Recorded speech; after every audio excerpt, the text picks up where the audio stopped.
Assalamualaikum warahmatullahi wabarakatuh.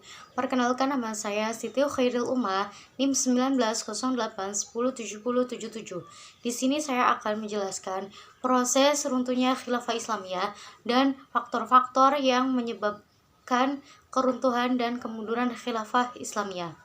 Yang pertama yaitu proses runtuhnya Khilafah Islamiyah. Khilafah Islamiyah secara resmi dihapuskan pada tanggal 3 Maret 1924 atau 90 tahun silam. Hilangnya sistem khilafah berarti hilangnya sebuah sistem peradaban Islam yang menyatukan dunia Islam di bawah satu kepemimpinan berlandaskan syariat Islam. Hilangnya sistem khilafah juga berarti hilangnya negara Islam. Secara internal, ada dua faktor yang menyebabkan kemunduran Khilafah Islamiyah, yaitu buruknya pemahaman Islam dan kesalahan dalam menerapkan Islam.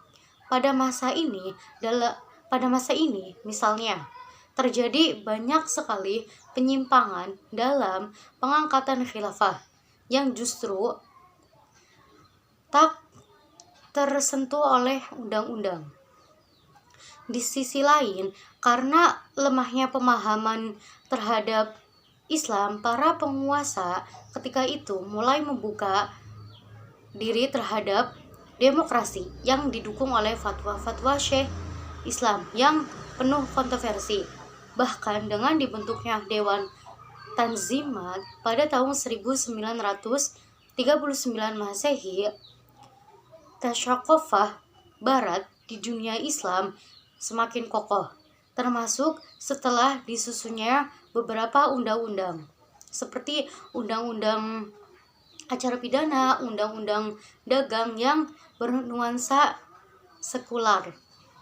Keadaan ini diperparah dengan dirumuskannya konstitusi pada tahun 1976 oleh Gerakan Turki Muda yang berusaha untuk membatasi fungsi dan kewenangan khilafah. Boleh dikatakan saat itu sedikit demi sedikit telah terjadi sekularisasi terhadap khilafah Islam. Di tengah kemunduran intelektual yang dihadapi oleh dunia Islam, mereka mendirikan berbagai pusat kajian sebagai kedok gerakan mereka.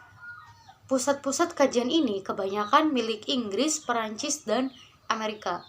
Gerakan inilah yang digunakan oleh Barat untuk mengemban pemikiran mereka di dunia Islam, sekaligus menyerang pemikiran Islam. Wasilah gerakan misionaris dan orientalis itu jelas merupakan bagian yang tak terpisahkan. Dan imperialisme Barat di dunia Islam sebagai asas yang harus dihancurkan, dan khilafah Islam sebagai penjaganya harus diruntuhkan. Untuk itu mereka menyerang pemikiran Islam, sengaja menyebarkan paham nasionalisme di dunia Islam dan menciptakan stigma terhadap khilafah Utsmaniyah dengan sebutan The Skill Man, supaya kekuatan khilafah Islamiyah lumpuh sehingga bisa dijatuhkan dengan mudah. Gerakan-gerakan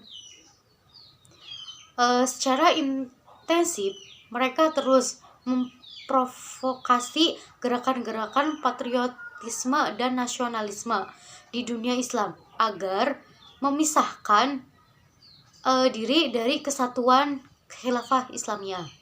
Pada masa yang sama, di Eropa, wilayah-wilayah yang telah dikuasai oleh khilafah Islamiyah terus diprovokasi agar melakukan pemberontakan sejak abad ke-19 Masehi hingga abad ke-20 Masehi. Begitulah khilafah Islamiyah pada akhirnya kehilangan banyak wilayah. Itu adalah proses runtuhnya khilafah Islamiyah. Selanjutnya, faktor-faktor penyebab keruntuhan dan kemunduran khilafah Islamiyah. Keruntuhan khilafah Islamiyah disebabkan oleh dua faktor penting, yaitu faktor internal dan faktor eksternal. Yang pertama, faktor internal. Di dalam faktor internal itu terdapat beberapa penyebab keruntuhan khilafah Islamiyah. Di antaranya yaitu kemunduran berpikir, masuknya paham nasionalisme, dan adanya konspirasi. Apa sih maksudnya kemunduran berpikir? Kemunduran berpikir pada dasarnya eksistensi sebuah negara dan peradaban ditentukan oleh sejauh mana penguasa dan sejauh mana penguasa dan rakyatnya terhadap pemahaman, tensionisasi, dan sistem nilai yang mereka anut. Daulah Islamiyah dan peradaban Islam tegak di atas mafahim atau pemahaman, maqayis atau tolak ukur, dan qanaat atau tradisi Islam. Ketika penguasa dan rakyatnya tidak lagi terkait dengan mafahim, maqayis, dan qanaat Islam, daulah Islamiyah telah kehilangan pilar penyangganya. Keruntuhan pun tinggal terjadi. Dan apa yang terjadi? Akhirnya khilafah Islamiyah runtuh begitu saja. Apalagi terutama pada masa-masa terakhir khilafah Utsmaniyah. Yang kedua yaitu penyebabnya masuknya paham nasionalisme. Apa sih maksudnya? Timbulnya paham ini menjadi tikaman yang tepat menghujam jantung kesatuan negara Islam. Strategi ini memberikan hasil yang cepat dan telak. Nasionalisme yang dikampanyekan berhasil menimbulkan rasa permusuhan dan kebencian dan peperangan di antara umat muslim. Selanjutnya, penyebab faktor kemunduran dan keruntuhan khilafah Islamiyah yaitu adanya konspirasi. Kesadaran politik umat menurun dan mental para penguasa Islam rusak. Pada penguasa Islam saat itu juga tak segan-segan bersekongkol dengan negara kafir untuk menghancurkan eksistensi khilafah Islamiyah. Itu adalah faktor internal penyebab keruntuhan dan kemunduran khilafah Islamiyah. Yang kedua, faktor eksternal. Di dalam faktor eksternal pun ada beberapa penyebab runtuhnya dan mundurnya khilafah Islamiyah. Di antaranya yaitu perang pemikiran dan peradaban,